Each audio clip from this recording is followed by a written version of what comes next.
গৌরবের দিন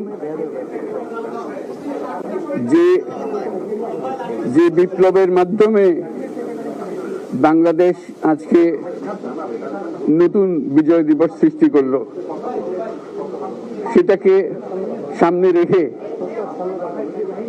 এবং আরো মজবুত করে আমাদেরকে সামনে এগিয়ে যেতে হবে। যারা এটা সম্ভব করেছে, যে তরুণ সমাজ,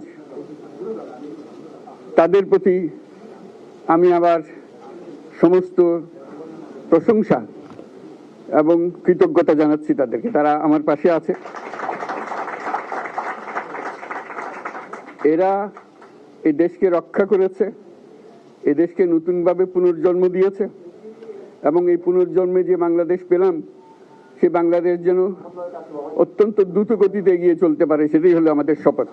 সেটা আমরা রক্ষা করতে চাই, এগিয়ে যেতে চাই। আজকে আবু সাঈদের কথা মনে পড়ছে আমাদের, যে আবু সাঈদের ছবি বাংলাদেশের